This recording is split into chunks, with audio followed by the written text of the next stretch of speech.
Guys, it's the American dream.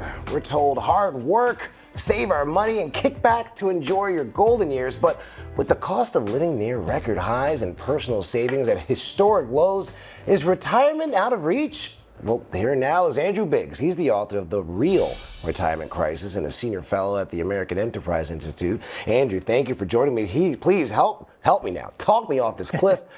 This week, we saw the Federal Reserve cut its benchmark interest rate. What does that mean for savings accounts, especially among those on fixed incomes? Well, it can mean a couple of different things. The cut in interest rates means if you have a savings account, then the interest rate on that will probably fall. It also means if you have to borrow money, interest rates will be down. But usually cutting interest rates also helps the stock market, and we've seen a bit of that. And retirees today hold more stocks. They have more retirement savings than ever before. So it's a mixed balance for depending on the household, but on average, retirees are really doing very well. Now, we've all felt it. The cost of living has increased significantly over the past 5 years. I mean, I don't know, everything I look into the grocery store just keeps going up and up and up. So what can those close to retirement do to protect themselves against rising prices?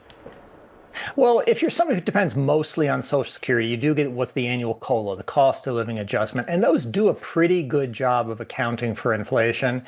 But for people who are above that, who are going to have to save more on their own, again, rising stock prices have helped compensate. But if you really feel you're a bit behind the eight ball, simply delaying retirement by a year or so can have a dramatic positive effect on your standard of living. You have another year to build up Social Security, another year to build up your savings, and fewer years those savings have to cover. So that's something even somebody close to retirement can do if they really feel they're in a pinch. Now, Andrew, experts have been sounding the alarm on Social Security, official projections claiming it will be depleted within the next decade. So what does this mean for seniors who depend on that fund?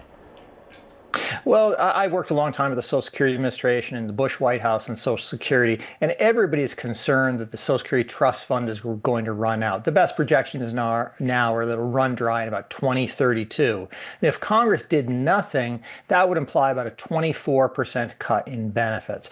At the same time, I'm going to turn 65 in the mid-2030s, and I'm not losing much sleep over that, especially for low and middle income retirees. The chance that benefits are going to be cut 24% is practically zero. The real issue is for the budget deficit and how the government is going to come up with that extra money. I would like to see reform happen soon, but I fear they'll leave it to the last minute and they'll probably just borrow the extra money to keep Social Security solvent.